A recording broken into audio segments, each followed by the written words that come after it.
시청자 여러분 안녕하십니까? 정부가 비정규직 처우 개선 종합 대책을 발표할 예정인 가운데 이에 대한 노동계의 우려가 깊어지고 있습니다. 기획재정부는 비정규직의 처우 개선과 함께 정규직의 해고 요건을 완화하는 정책을 추진하겠다는 입장입니다.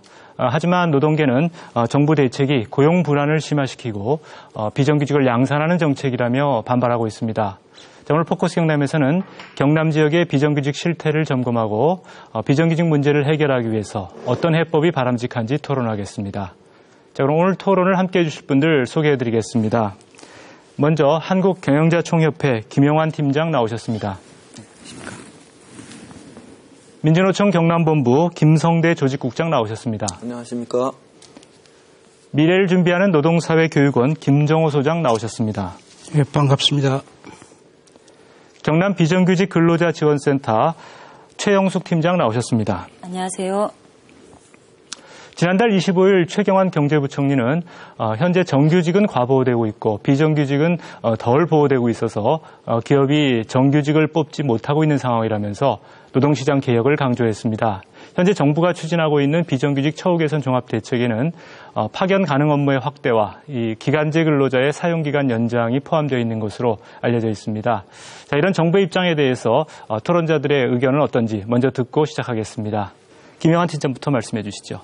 네, 정부가 최근에 비정규직 종합대책을 발표할 예정이라고 말을 한 바 있습니다. 근데 저희들 오늘 토론에 앞서서 저희들이 먼저 생각할 것은 과연 비정규직 문제가 왜 생겼는가 그 근본적인 원인에 대해서 한번 말씀을 드려봐야 될 것 같고요. 저희 입장에서는 기업들이 지금 현재 이제 굉장히 어려운 상황이고 언론에 보도된 바처럼 그런 여러 가지 어려움을 직면하고 있는데요. 고용의 경직성이 가장 근본적인 문제이다라고 정부에서 말을 하고 있는데 이러한 점은 저희 내부적인 문제가 아니라 이미 OECD라든가 국제기관에서 이미 지속적으로 개선을 권고한 바에 있거든요. 즉 정규직 고용이 너무 경직적이고 보호의 수준이 높다 보니까 기업이 생산할 수 있는 부가가치는 한정되어 있는데 그게 여파로 비정규직 문제가 발생한 것이다. 그래서 근본적인 해법은 정규직 고용의 경직성을 좀 낮추고 보호의 수준을 낮추고 이제 새로운 다양한 일자리를 한번 만들어보자 이런 게 정부의 입장 같아요. 그래서 이번 정부의 입장에 추진의 구체적인 이제 정책에는 여러 가지가 논의 과정을 거쳐 나올 수 있겠지만 기본적인 방향은 맞다고 봅니다. 일단 정규직 고용을 완화시키고 사회 저변에 있는 다양한 일자리를 한번 만들어보자. 그래서 고용을 좀 더 유연하게 만들면 일자리가 질이 높아지고 아무래도 비정규직 문제가 근본적으로 좀 해소될 수 있지 않을까. 저희들도 그렇게 생각하고 있습니다. 예. 자, 우리 김성대 국장님 어떻게 보십니까? 예, 지금도 우리나라는 고용 유연성이 아주 높은 나라이다라고 먼저 좀 말씀을 드리고 싶고요. 지난 12월 4일 날 창원지방법원에서 한국 GM 창원공장 사내 하청 노동자들이 낸 근로자 지위 확인 소송에서 법원이 판결을 했는데요. 근로자 지위가 있다고 이렇게 판결을 했습니다. 따라서 정부는 비정규직을 늘리는 눈 가리고 아웅식의 비정규직 종합대책을 마련할 것이 아니라 법과 원칙에 따라서 사내 하청과 간접고용 비정규직 노동자들을 정규직으로 전환하는 대책을 마련해야 합니다. 기간제 사용기간 연장과 파견 업무 확대는 비정규직을 양산하고 확대하는 정책일 뿐이라고 생각합니다. 예, 김정호 소장님 어떻습니까? 예, 비정규직 문제 해결은 크게 비정규직의 규모를 줄이고 그리고 처우를 개선해서 격차를 해소하는 것 그리고 비정규직 노동자들의 노동기본권을 신장하는 데 있다고 생각합니다. 그런 점에서 지금 정부에서 거론하고 있는 대책들은 종합적인 대책과는 거리가 멀다라고 생각을 합니다. 실질적인 처우 개선이나 차별 해소 대책은 제시하지 않으면서 노동시장의 유연성만 높이는 방향으로 그렇게 추진되고 있는 게 아닌가 우려스럽습니다. 이런 상태에서는 파견 업무 허용을 확대한다든지 기간제 사용 기간을 연장한다든지 할 때 오히려 비정규직 활용을 확대하는 방향으로 갈 가능성이 크다라고 생각합니다. 게다가 비정규직 문제의 해법 중 하나로 정규직 과보 문제를 거론하고 있는데 이것도 방향이 좀 잘못되지 않았나 생각합니다. 격차를 해소하기 위한 합리적인 방안은 상한선을 낮추는 게 아니라 하한선을 높이는 데 있다고 생각합니다. 그런 점에서 정규직의 보호 수준을 낮추는 게 아니라 비정규직의 보호 수준을 높이는 방향으로 가야 된다라고 봅니다. 예. 자, 최영숙 팀장께서는 어떻게 보십니까?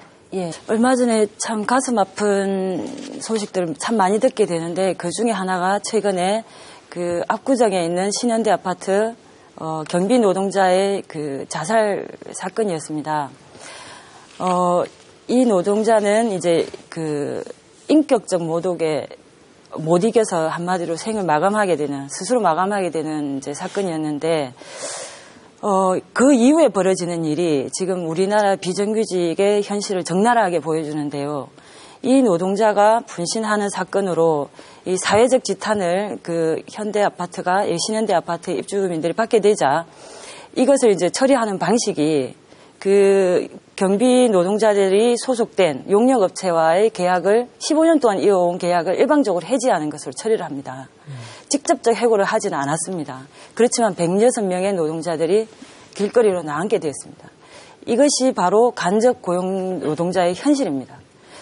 기간제법의 입법 취지는 기간제 근로자 보호에 있습니다. 즉 노동자가 2년, 3년, 4년 이렇게 연속적으로 상시적으로 업무를 하는 직종에서는 정규직 채용을 우선시하라는 거고 그렇게 해야 된다라는 입법 취지가 있는 것입니다. 그런데 그러한 것을 악용하는 2년마다 그 노동자를 해고하는 기간제 노동자를 해고하는 사례를 예를 들어서 3년으로 늘리겠다. 이것이 대책이라고 한다면 그럼 3년 만에 해고를 하면 4년으로 늘리는 대책을 내놓으실 건가요? 이것은 근본적 대책이라고 볼 수 없고 이대로 법안을 내놓는다면 이것은 저도 비정규직 양산 정책이다. 확대 정책이다. 이렇게 말씀드릴 수 있겠습니다. 예. 자, 지금 기간제법 말씀을 하셨는데, 지난 2007년에 이제 기간제법을 포함해서 비정규직 보호법이 이제 도입이 된 지 벌써 7년이 지났습니다. 근데 이제 그동안에 별로 비정규직의 처우가 개선됐다. 이렇게 말하기 참 어려울 것 같은데요. 자, 이 비정규직 근로자의 임금과 근로조건 조금 더 구체적으로 한번 짚어보죠. 김성대 국장께서 좀 말씀해 주시겠습니까? 예, 정규직과 비정규직 사이의 임금 격차가 지속적으로 악화되고 있는데요. 지난 2000년에 73만 원이었는데 올해 3월 기준으로 146만 원으로 확대되었습니다. 그리고 지난 15년 동안 정규직과 비정규직 사이의 임금 불평등이 거의 2배로 확대되었습니다. 정규직 임금을 100이라 했을 때 비정규직 임금 비중을 올해 3월 기준으로 보면은 49.4%로 여전히 정규직 임금과 대비하여 절반에도 못 미치고 있습니다. 비정규직에 대한 차별은 임금뿐만이 아니고요. 사회보험 등 노동복지 영역에서도 고차가 되고 있습니다. 비정규직의 사회보험 가입률과 노동조건 적용률은 전혀 개선되지 않고 정체 상태에 빠져 있습니다. 정규직은 국민연금, 건강보험 가입률과 퇴직금, 상여금 적용률이 거의 100%에 달하고 있습니다. 고용보험 가입률은 84%, 시간의 수당 적용률은 71%, 육업휴가 적용률은 90%에 달하고 있습니다.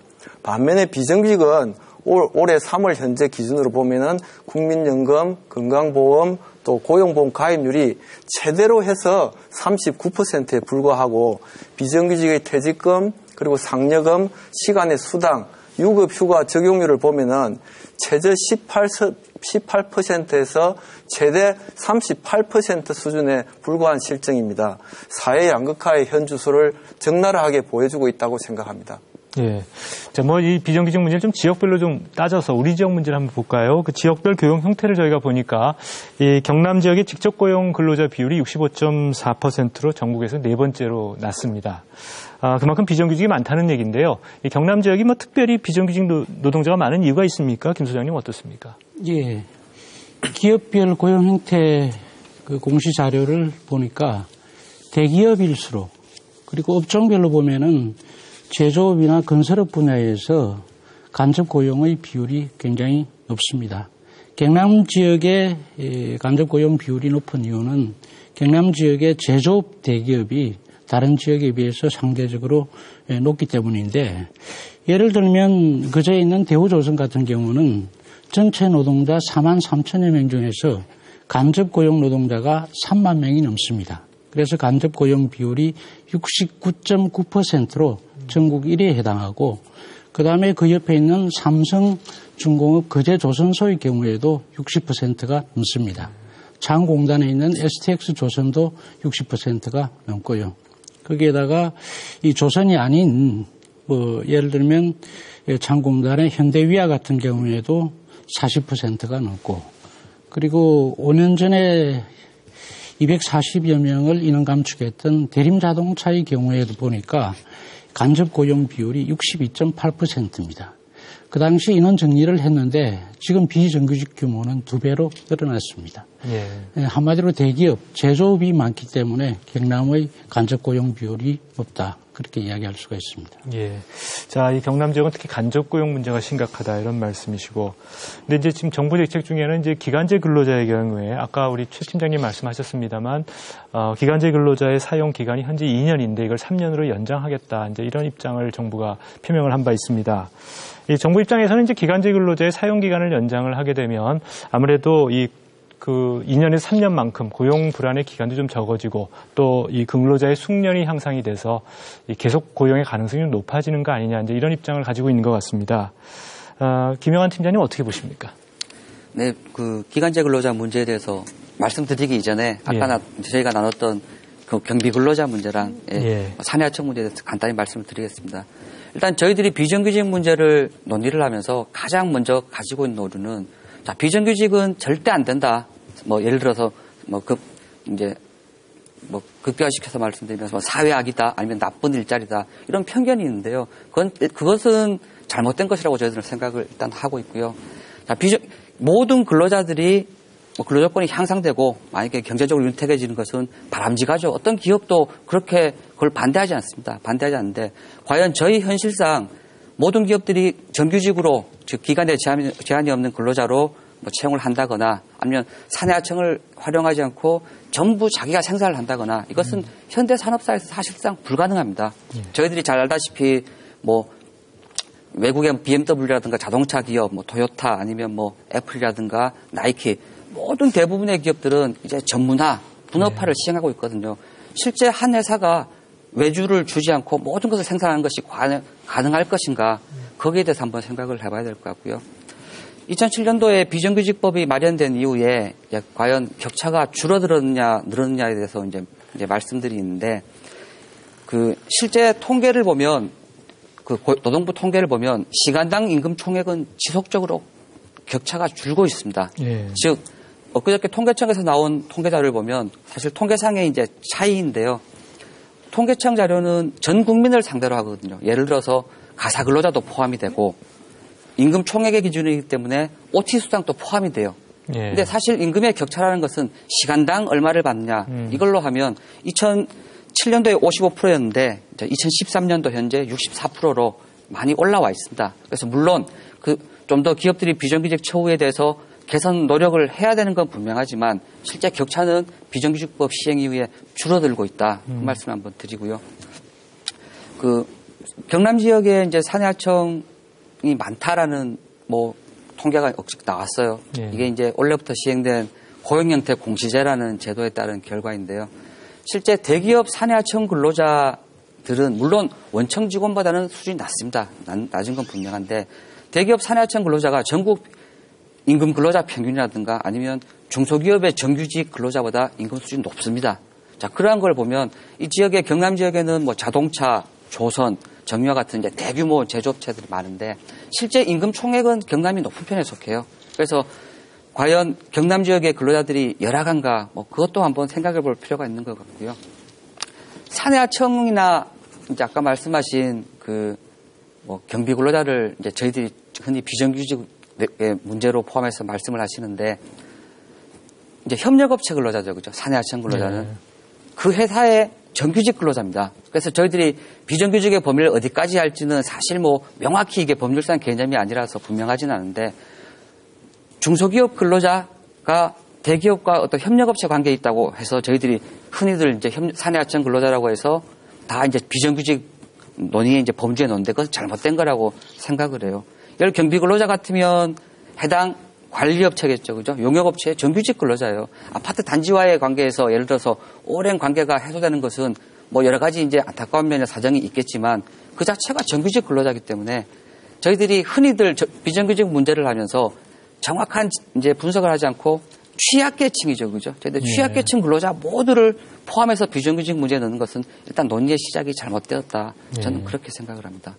예, 그리고 기간제 문제는 뭐 말씀하신 것처럼 이제 일단은 기간제 그 보호법상의 2년이 짧다라는 지적이 일단 많았었고요. 실례로 기간제 근로자들이 그 2년 기간 제한 때문에 좀 더 일하고 싶은 경우가 예를 들어 있는데 이것이 나의 일할 권리를 침해한다라고 해서 헌법 소원을 제기한 적도 있습니다. 이와 같이 이제 기간제 문제에 대해서는 오늘 이제 토론 주제로 좀 더 말씀을 드려야겠지만 일단은 현재 2년이 짧은 것은 분명하다. 그렇게 생각할 수 있습니다. 예, 여러 가지 뭐 입장 차이가 상당히 큽니다만 지금 쟁점이 되고 있는 게 지금 기간제 근로자의 사용기간 연장 문제인 것 같아요. 즉 2년보다는 3년이 낫지 않느냐. 김성대 국장께서 좀 뭐 반론 있으시면 해주시죠. 예, 그 경남 지역 같은 경우는 조선 산업이 많이 있는 지역입니다. 우리나라가 노동자가 1,800만이라고 이야기를 하는데 900만이 비정규직 노동자입니다.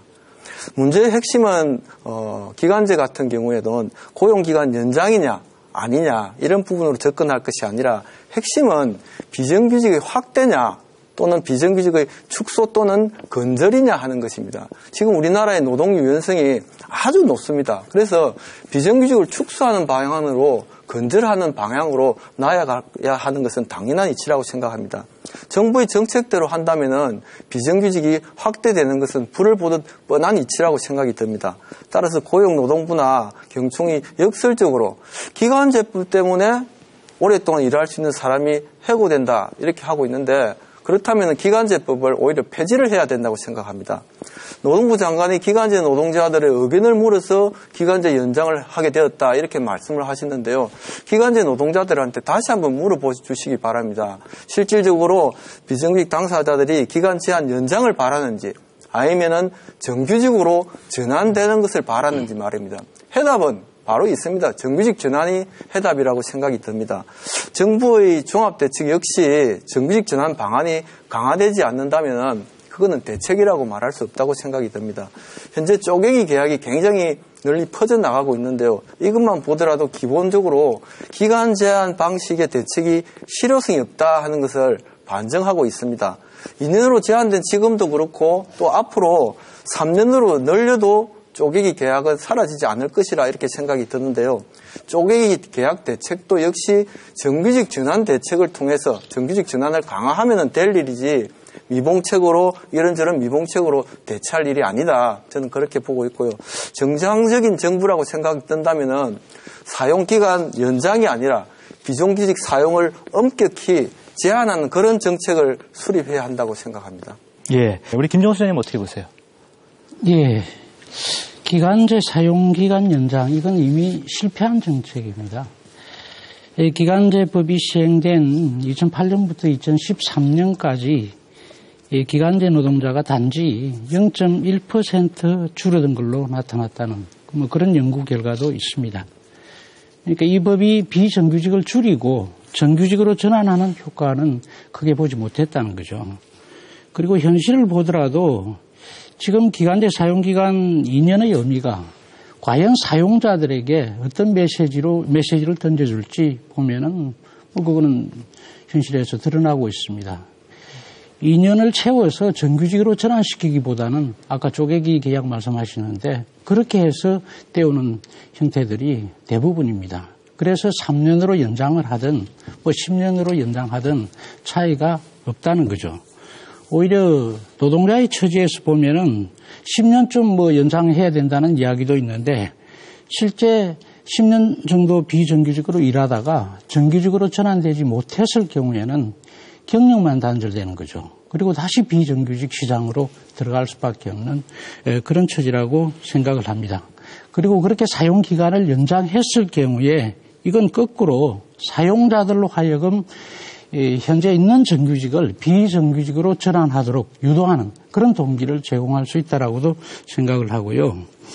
그리고 저는 이 비정규직 사용기간 연장을 이야기하면서 숙련을 이야기하는데 현재 한국의 노동시장에서 정규직과 비정규직을 가르는 주요 기준, 가장 큰 기준은 숙련이 아니라 임금입니다. 이게 유럽 선진국하고 다르다고 보는데 무슨 이야기냐 그러면 한국의 사용자들이 비정규직을 사용하는 가장 큰 이유는 인건비를 절감하는 데 있는 거죠. 숙련이 아니라. 그래서 한국의 비정규직을 대체형이라 그러고 유럽은 보완형이다 그렇게 이야기를 하거든요. 아까 우리 팀장님께서 비정규직은 뭐 필요한 측면이 있다, 불가피한 측면이 있다라고 말씀하셨는데 유럽 선진국하고 다른 것은 우리 비정규직은 자발적 비정규직이 많지 않다는 거죠. 비정규직 비중이 높은 것도 문제지만은 그 대부분이 비자발적 비정규직이라는데 문제의 심각성이 있다고 봅니다. 예. 자, 비정규직에 대한 사용기간 제한이라고 하는 정책이 실패한 것이다. 우리 팀장님께서 좀 반론을 좀 해주시죠. 저희들이 최근 이제 기업 상황이나 아니면 저희 노사관계의 핵심 내용을 보시면 뭐 통상임금 문제도 있었고 다들 아신 것처럼 2016년부터 정년이 연장이 됩니다. 예. 정년이 연장된다는 말은 지금 고령 근로자들이 대체로 정년이 뭐 한 3, 4년 늘어날 텐데요. 자, 이제 고령 근로자들이 늘어나고 뭐 신규 채용은 줄어들고 저희들 다들 아신 것처럼 호봉제를 선택하고 있는 기업들이 70%가 넘습니다. 예. 넘기 때문에 자, 기업이 물론 모든 근로자에게 처우를 향상시킬 수 있는 것이 바람직한 방법이긴 하겠지만 과연 그게 가능한 것인가? 저희 현실을 직시해 보시면 사실 저희가 잘 알고 있는 것처럼 대기업 정규직 노조 그리고 조직화되지 못한 비정규직 노조 근로자 이렇게 있다고 치면 실제 대기업 정규직 노조들이 상당히 보호가 강해요. 강하기 때문에 아시는 것처럼 배치 전환을 하는 것도 노조 동의가 있어야 되고 실제 모든 것이 노동조합 동의 없이는 어려운 경우가 대형 사업장 경우에는 굉장히 많습니다. 자, 이러한 근본적인 부분을 좀 해소를 하고 비정규직 보호, 처우 보호에 좀 더 영향을 집중하자. 이게 정부의 역할인 것 같은데요. 이제 그러한 대책 방안으로 이제 호봉제 문제가 최근 문제가 된 것 같습니다. 호봉제는 다들 아시는 것처럼 일단은 생산성이나 아니면 기타 영향에 상관없이 한 해 한 해 호봉이 쌓이면 이제 임금이 올라가는 것이거든요. 예. 정규직은 그렇게 과보되고 있고 그 피해를 뭐 굳이 말씀을 표현을 드리면 그 피해를 아니면 그 부메랑을 비정규직 근로자들이 다 사실 희생이 있다. 그렇게 일단 정부가 보고 있는 것 같고요. 그런 부분의 해소가 필요할 것 같습니다. 이 정규직의 과보 문제는 뒤에서 다시 또 한번 꼼꼼히 따져보도록 하고요. 일단 지금 정부의 비정규직 대책이 첫 번째가 이제 기간제 사용기간 연장이라고 하는 것 하나 하고 또 그다음에 이제 현재 32개로 되어 있는 파견 가능 업무를 확대하겠다는 게 두 가지 핵심적인 아마 정부의 입장인 것 같습니다. 그래서 이제 하나 더 이 32개의 이 파견 가능 업무를 확대하는 것. 이 파견 업무를 확대하게 되면 노동시장에 어떤 영향이 있습니까, 최 팀장님? 예, 아까도 말씀하셨는데요. 현대자동차나 한국GM을 이제 불법 파견 관련한 소송을 보면 이미 우리 사회에 사내 하청을 이용한 파견업이 아주 광범위하게 퍼져 있다. 이런 것을 이미 우리는 알고 있습니다. 이 불법 파견이 이미 전 산업 쪽으로 이렇게 퍼져 있는데 이것을 업종을 확대한다는 것은 이것을 합법화하는 과정이다. 그렇기 때문에 이건 당연히 파견 근로자 수가 증가할 수밖에 없을 것이다. 이를 보고요. 제가 상담을 하기 때문에 또 실예를 들자면 그렇습니다. 현재 경남 지역의 전자업종에 다니는 상담을 쭉 받아보면 여성 노동자들이 집중해 있는 이 전자업체 부분에 있어가지고 최저임금인데다가 더불어서 불법 파견이 아주 노골적으로 행해지고 있습니다. 어떤 식이냐 하면 취업 면접을 하고 입사를 했는데 한 달 후에 급여 통장에 다른 회사 이름이 찍혀 들어옵니다. 그 한 회사 업체 안에는 6, 7개가 넘는 이름도 모르는 여러 업체들의 소속돼 있는 것입니까? 대여섯 개 이상. 이게 지금 이제 아주 중소 영세 기업에서 노골적인 불법 파견의 형태로 나타나고 있습니다. 대기업이 지금 아주 철저하게 준비하면서도 불법 파견으로 지게 되는 형국에서 중소업체에서는 이미 너무나 노골적으로 하고 있습니다. 근데 아까 팀장님도 말씀하셨는데 노조 조직률이 엄청 떨어지는 이 비정규직 노동자들은 그 문제를 해소도 못하고 있습니다. 찍소리 못하고 한마디로 일하고 있는 거죠. 근데 이게 더 확대된다. 그러면 파견 업종 허용으로 이미 불법 파견 횡행한데 확대된다. 이렇게 되면 노동자들의 앞날은 진짜 캄캄할 뿐이죠. 예, 자, 파견 업무 확대라는 게 결국은 이제 기존의 불법 파견을 합법화하는 효과가 있고, 그런 의미에서는 이제 비정규직 확대 정책이다라는 말씀이신데, 우리 김영환 팀장님 어떻게 생각하세요?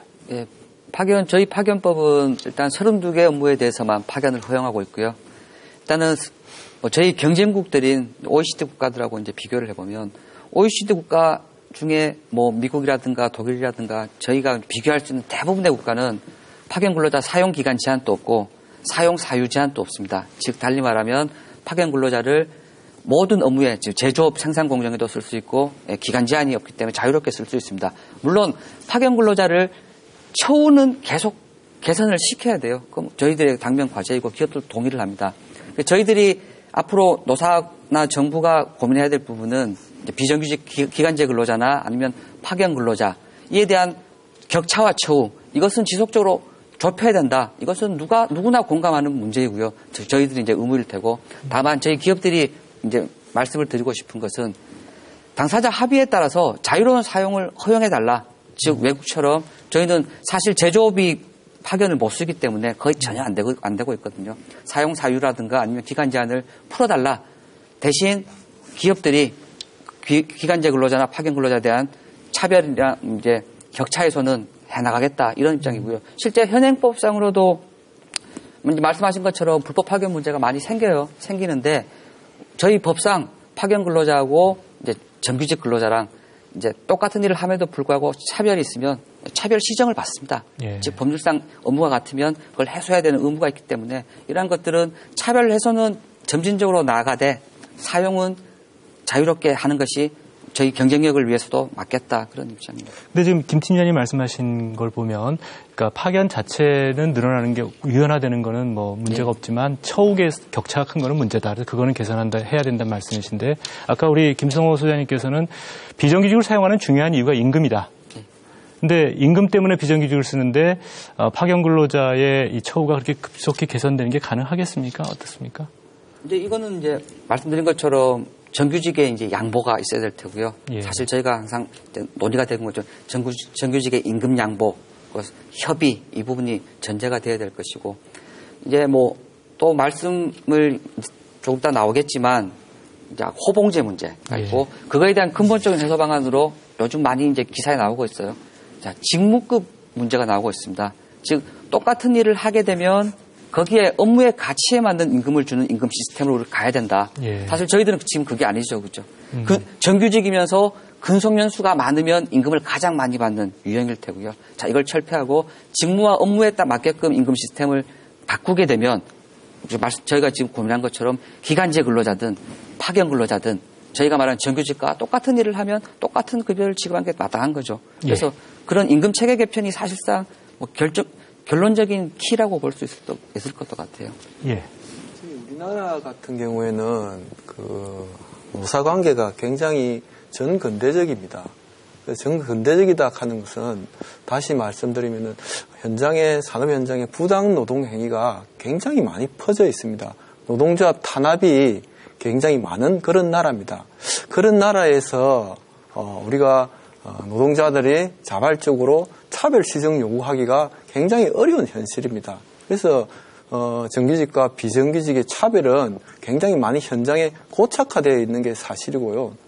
또 사실은 얼마 전에 삼성 테크인 같은 경우가 지금 매각도 하고 이렇게 하고 있는데 삼성 재벌을 비롯해서 대부분의 이 땅의 재벌들의 고가는 넘쳐나고 있습니다. 그래서 선차적인 어떤 부분부터 개혁이 돼야 되느냐 하면은 재벌의 고간을 열고 재벌부터 먼저 개혁이 되는 게 선차적인 부분입니다. 그리고 이제 재벌들이 나서서 비정규직 사용을 제한함으로 해서 실질적으로 사회를 밝고 건전하게 만드는 길로 나서야 되는데 정규직의 가보호 이런 말씀을 하시는 것은 좀 부당하다고 생각이 듭니다. 예. 자, 오늘 포커스 경남에서는 정부의 비정규직 처우 개선 종합대책 발표를 앞두고 경남 지역의 비정규직 실태를 점검하고 또 비정규직 문제를 해결하기 위해서 어떤 대책이 바람직한지 토론하고 있습니다. 여러분은 지금 포커스 경남과 함께하고 계십니다.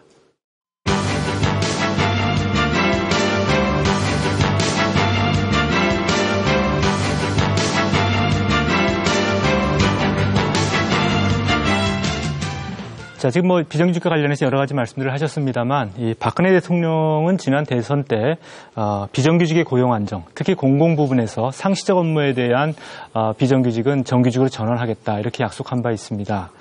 자, 2015년까지 전환하겠다고 약속을 했는데, 자, 지금까지 정규직 전환이 실제로 얼마나 진행되고 있습니까, 김정우 소장님?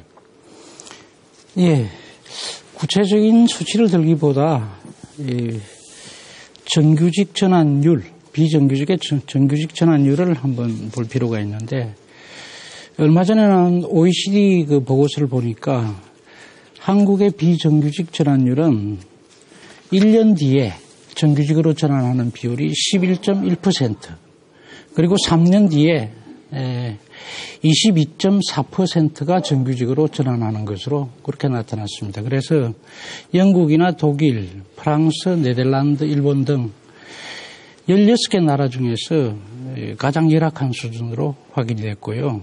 네덜란드 같은 경우에는 1년 뒤에 49.1%, 그리고 3년 뒤에는 거의 70%가 정규직으로 전환된 것으로 나타났습니다. 우리의 경우에는 정규직에서 비정규직으로 가는 출구는 활짝 열려 있고, 비정규직에서 정규직으로 들어가는 입구는 거의 닫혀 있는 그런 실정이라고 할 수가 있습니다. 여러 사례를 보더라도 비정규직에서 정규직으로 전환된 경우를 보면은 노동조합의 요구나 또는 어떤 법 판결에 따라서 된 경우가 많고, 사용자가 경영상의 결단을 통해서 전환시킨 경우는 굉장히 드뭅니다. 시간 선택제만 하더라도 정규직이 시간 선택제로 전환할 수는 있어도 시간 선택제에서 정규직으로 전환할 가능성은 거의 차단되어 있는 거죠. 이런 게 문제라고 생각합니다.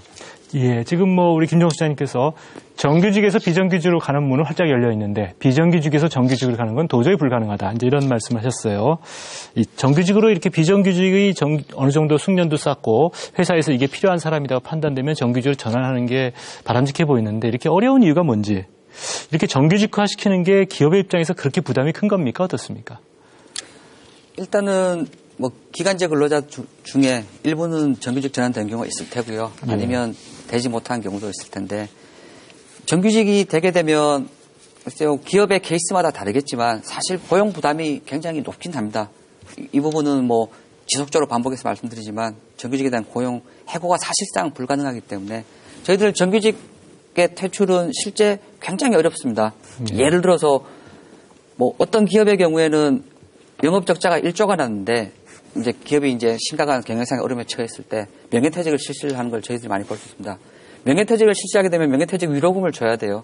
즉 명예퇴직 실시 자체도 경영상 부담입니다. 자, 이와 같이 정규직의 퇴출은 굉장히 힘든 체제이기 때문에 그런 부담 때문에 뭐 일부 어려운 점이 있을 테고요.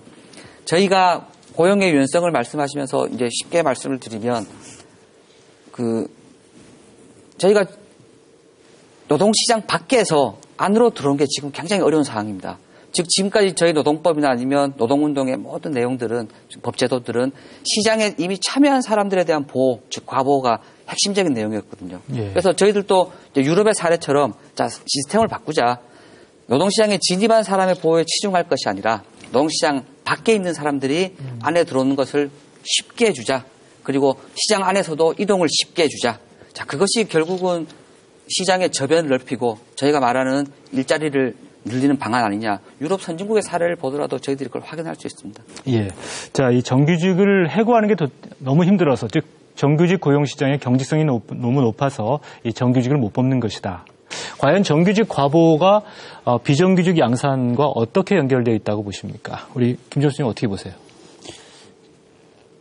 정규직이 과보호되고 있다고 말씀하셨는데, 저는 정규직 노동조합 운동이 비정규직 노동자들과 연대를 소홀히 하는 점, 뭐 이런 것들은 비판되어야 된다고 생각하지만은 정규직 과보호가 비정규직 문제를 낳고 있다. 이런 진단은 틀렸다고 생각합니다. 아까 기업 고용 형태 공시자료 잠깐 언급을 했는데, 거기도 보면은 실제로 간접 고용 비율이 높은 사업장들은 대기업들입니다. 재벌 기업들입니다. 오히려 경제적인 여력으로 보면은 충분히 정규직으로 전환할 수 있는 자금을 갖고 있는 재벌들이 비정규직을 양산하는 데 앞장서고 있고요.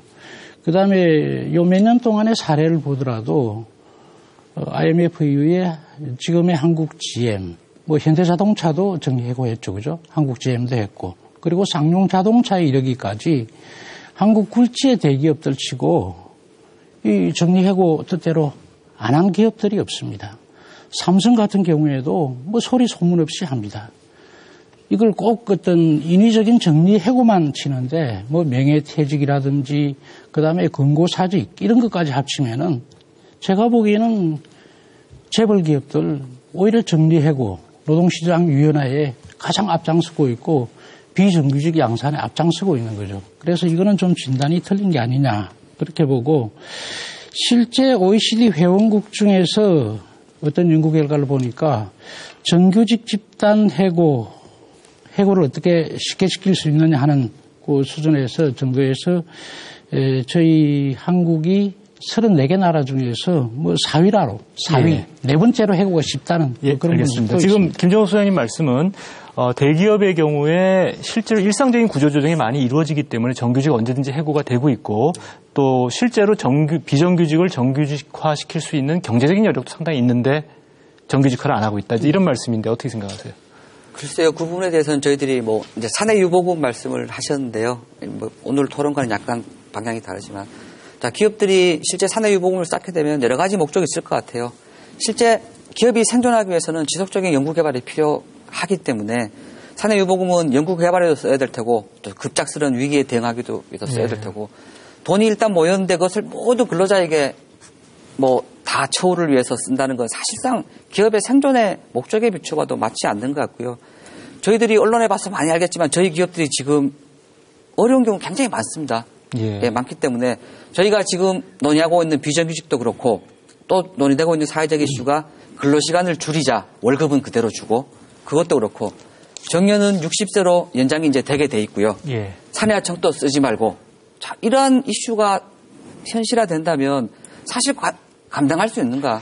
잠깐만요. 공멸로 가는 정규직화를 시킬 수 있는 경제적인 여력 문제는 산업유보금 문제는 뭐 여러 가지 그 경제 상황에 따라 달라질 수 있는 거니 그렇다 치고 지금 첫 번째 말씀하신 부분, 그러니까 대기업이 일상적으로 구조조정을 많이 하고 있는데 그런 현상이 일반적인데 그걸 대기업의 이 정규직 고용 시장이 경직돼 있다 이렇게 얘기할 수 있느냐 이런 지적이시거든요. 저희 구조조정이 쉽지 않습니다. 실제 구조조정 근로기준법상 정리해고라고 이제 표현을 하고 있는데요. 저희들이 뭐 언론에 많이 나온 사례를 보시면 정리해고가 부당하다라고 하는 판결들이 굉장히 많아요. 실제 저희 판례상 법원은 정리해고의 4가지 요건에 대해서 굉장히 엄격하기 때문에 저희가 구조조정이 쉽다 이거는 넌센스인 것 같아요. 굉장히 어렵습니다. 실제로 법원의 판단에 의하면. 예, 알겠습니다. 말씀하시죠. 한 가지만 더 팀장님께 물어보고 싶은데 아까 연봉제 말씀을 많이 하셨잖아요. 예. 그죠? 아니 그 호봉제. 네. 그렇죠, 그죠? 네. 연공급 임금 체계에 대해서 말씀을 많이 하셨는데 실제로 제조업 부문의 그 대기업들 쭉 보니까 그 임금 인상분 중에서 상당 비중을 차지하는 게 이게 기본급이 아니고 호봉급도 아니고 호봉도 아니고 오히려 성과급이거든요. 그러니까 성과급의 비중이 웬만한 비정규직 노동자들 1년치 임금에 해당될 정도로 많습니다. 1,000만 원부터 해서 2,000만 원 이상인 경우도 있습니다. 이거 굉장히 문제 있는 거 아닙니까? 아까 호봉 인상, 연공급으로 하니까 호봉을 해마다 인상시키는 게 큰 부담이다 그랬는데 그건 실제로 보면 큰 부담이 아니고 성과급에 치중하고 있어요. 저는 이거는 이제 노사가 같이 이제 담합하는 측면도 있다고 보는데. 자, 간략히만 답변해 주시죠. 성과급이 많다는 부분에 대해서는 성과급이 일정 부분 존재할 수밖에 없는 것은 당연한 것이고요. 성과급을 받는 근로자의 제가 보기엔 대부분은 저희가 흔히 말하는 대기업 정규직 노동조합원, 조합원입니다. 대기업 정규직 조합원을 제외하고는 성과급을 받는 사회적 계층이 거의 없다고 보여집니다. 예. 자, 뭐 정부가 지금 그래서 이제 고용률을 높이기 위해서 시간 선택제 일자리를 지금 늘리고 있습니다. 하루 4시간에서 6시간 정도 일을 하고 임금은 뭐 이제 그 정규직과 큰 차이가 없습니다만 이제 그 훨씬 더 유연한 그런 일자리를 만들겠다는 건데요. 뭐 애 키우는 여성들한테 상당히 도움이 되겠습니다만은 이게 비정규직을 양산하는 정책이다 이런 또 비판도 있습니다. 시간 선택제 일자리 우리 최영수 팀장님 어떻게 보세요? 예, 우리 사회에 지금 가장 절박한 문제가 이제 일자리 문제라고 생각하는데요. 우리나라는 특히 사회 안전망이 되게 부실하기 때문에 대부분의 노동자들이 임금에 사실 모든 희망을 걸 수밖에 없는 그런 상황입니다. 임금 외에는 도저히 생계를 꾸려나가기 어려운 상황이죠. 이제 그런 상황에서 시간 선택제 일자리가 과연 우리 노동자들에게 이게 선택된 일자리인가, 선택을 할 수 있는 일자리인가. 이는 흔히들 이렇게 말하죠. 강요된 선택이다. 이름만 시간 선택제 일자리지만 그는 강요된 선택이다. 어쩔 수 없이 정규직 자리가 없고 또는 기간제 자리도 못 들어가는 그러한 사람들이 시간 선택제 일자리를 찾아갈 수밖에 없는데 2013년도 통계청 자료에 의하면은 시간제 노동자들의 월 평균 임금이 65만 원으로 지금 정규직 월 평균 임금의 23% 수준밖에 되지 않는다 하고요. 시간당 임금도 절반에 못 미치는 수준입니다. 우리나라 이제 정규직 노동자들도, 그러니까 전일제 정규직 노동자들도 생계를 꾸려가기 위해서 잔업과 특권 이런 것들을 하면서 OECD의 최장시간 노동을 기록하고 있는 상태에서 시간 선택제 일자리는 역시 똑같은 비율로 임금은 똑같다, 시간당 임금은 똑같게 하겠다 이렇게 하는데 하루에 4시간에서 6시간 정도의 근로시간을 제한하고 있습니다. 과연 정규직 노동자들도 잔업특권으로 생계를 꾸려가는데 이 시간제 일자리를 가지고 생계를 꾸려갈 수 있겠느냐. 그러면 결국 하나의 시간제 일자리로는 생계가 어렵기 때문에 2개, 3개 일을 할 수밖에 없습니다. 그러면 근로시간은 오히려 더 길어지고 업무 가중도는 더 높아질 수밖에 없습니다. 그래서 이제 저희들은 아주 이게 아르바이트 일자리가 확대되는 이런 형태로 갈 것이다. 이렇게 바라보고 있고 고용 안정에도 상당히 이제 문제가 될 거라고 봅니다. 정부에서는 시간 선택제 일자리는 비정규직 아니다, 정규직이다 이렇게 말하고 있는데 작년에 시간제 일자리 박람회에서 대기업들이 이렇게 했는데 10,000명 일자리 중에서 7,000명 이상이 한시적 일자리였습니다. 70% 이상이요. 그래서 이거 정규직이라 하지만 실질적으로 민간 영역에 던져질 때는 시간 선택제 일자리는 정말 하루 근로시간도 제한되고 근로계약 갱신에 대한 것도 기대도 무너지는 아주 저질 일자리라고 이렇게 생각이 듭니다. 자, 지금 시간 선택제 일자리가 시간제인 건 맞지만 선택제는 아니다 이런 말씀이시고 또 정부는 지금 최근에 이제 소위 말하는 중규직, 그러니까 기간제 정규직을 도입하겠다 이제 이런 얘기도 또 있습니다. 그게 기간제 정규직이든 혹은 시간 선택제든 다양한 지금 고용 형태를 정부가 시도하고 있는데 이 중규직 도입 이런 거 가능하겠습니까? 우리 김 팀장님 어떻게 보세요? 일단은 저희들이 제목을 이제 중규직으로 언론에서 이제 일반적으로 붙이는데요. 시간 선택제 일자리든 아니면 흔히 말씀하신 중규직이든 다양한 일자리에 일단은 옵션을 두는 거라고 생각을 합니다. 말씀하신 것처럼 전일제 근무를 원하는 사람한테는 시간제 일자리가 이제 호의적이지 않겠죠, 그죠? 근데 그건 여러 가지 저희 사회적인 문제하고 연관되는 것 같아요. 말씀하신 것처럼 사회 안정망이 이제 서구 선진국보다 약하다. 그건 동의할 수밖에 없는 문제이고 또 저희들이 보면 특성이 자영업자가 굉장히 많습니다. 자영업자가 많고 외벌이 가정, 즉 여성의 경제 참가율이 선진국에 비해서 낮고 이러한 것 때문에 전일제 일자리를 원하는 경우가 많을 것 같은데 물론 전일제 일자리도 증가가 필요하지만 시간제 일자리를 원하는 경우도 굉장히 많이 발견할 수 있습니다. 그래서 저희가 시간제 일자리를 말하는 것은 다양한, 즉 사회에 다양한 일자리를 만들어 놓고 일단 일자리의 모양과 개수를 늘리면 전반적인 일자리 확대에 긍정적인 영향이 미치지 않느냐. 또 시간제 일자리를 저희들이 부정적인 편견을 가지고 반나절만 하기 때문에 나쁘다. 굳이 그렇게 생각할 필요는 없을 것 같습니다. 누구나 사람의 이제 자기의 이제 형편이나 아니면 경우에 맞게끔 또 파트타임을 원하는 직종이 있을 테니까요. 그렇게 보시면 될 것 같아요. 예. 자, 정부는 지금 비정규직 문제를 포함해서 노동시장 개혁이 이제 전반적으로 꼭 필요하다. 이제 이런 입장인 것 같습니다. 뭐 이제 좀 정리를 해야 한다고 하면 이 정부의 지금 비정규직 처우 개선 종합 대책에 어떤 내용이 들어가야 될지, 또 외국 선진국에는 이런 문제를 어떻게 풀어가야 할지 여러 가지 논점들이 있습니다만 전부 모아서 네 분의 정리 말씀 듣고 마무리하겠습니다. 자, 먼저 김영환 팀장부터 정리 말씀해 주시죠. 네, 일단은 저희 노사관계나 경제가 굉장히 어려운 상황입니다. 일단은 저희가 고령화가 급속도로 진행되고 있기 때문에 자, 이 시점에서 저희들은 뭐 여러 가지 방편이 있겠지만 유럽의 선진 사례를 많이 볼 것 같아요. 뭐 독일이라든가 뭐 네덜란드라든가 이러한 위기를 극복한 경우에는 거의 대부분의 나라에서 노사 개혁이 있었습니다. 노동시장 개혁이 있었는데 뭐 독일의 하르츠 개혁이라든가 이런 노동시장 개혁이 없이는 사실 저희가 원하는 고용률 확대 70% 일자리 확대는 사실상 불가능하다. 그래서 고용률 확대라는 이 문제에 있어서는 저희가 다른 뭐 이념이라든가 이런 것보다는 과연 우리의 근본적인 원인이 무엇인지 노사가 한번 얘기를 해볼 필요가 있을 것 같습니다. 예. 자, 김성대 국장님. 예, 앞에서 말씀드린 대로 불법 파견과 정규직 전환 판결이 나와도 재벌들은 당당히 이것을 거부합니다. 정부는 손을 놓고 재벌의 횡포를 방조하고 있습니다. 비정규직 법은 비정규직 노동자들을 보호하는 것이 아니라 자본의 비정규직 남용을 보호하고 있는 것이 지금의 현실입니다. 정부가 말하는 비정규직 전환 가이드라인 제정이나 정규직 전환 자율 협약으로는 비정규직이 줄어들 수가 없습니다. 비정규직의 정규직 전환을 의무화해야 한다고 봅니다. 그리고 이를 실현할 수 있도록 중소 영세 기업에 대한 지원을 하는 이러한 두 가지 정책 방향으로 진행돼야 가능한 것이라고 보고요. 비정규직 제한과 정규직 전환 이것이 우리 사회가 나아갈 길이라고 보고 있습니다. 예. 자, 김정호 소장님 정리 말씀해 주시죠. 예. 우선 저는 그 법정 최저임금 현실화, 최저임금을 인상하고 그리고 차별 해소를 위해서 차별 시정 절차를 간소화하는 방안이 꼭 들어가야 된다고 보고요. 그다음에 어떻게 보면 가장 중요한 것 중에 하나는 비정규직 노동자들의 노동권을 인정하고 보호하는 방안이 들어가야 된다고 생각합니다. 그래서 이 노사 간의 대화를 하고 또 그게 잘 안 돼가지고 설령 다투더라도 좀 게임의 규칙은 공정해야 되는데 지나치게 한국은 그렇지 못하다. 그래서 노동권을 보장하는 게 아주 절실한 과제다. 그렇게 생각을 합니다. 예. 자, 마지막으로 최영숙 팀장님 정리 말씀해 주시죠. 예.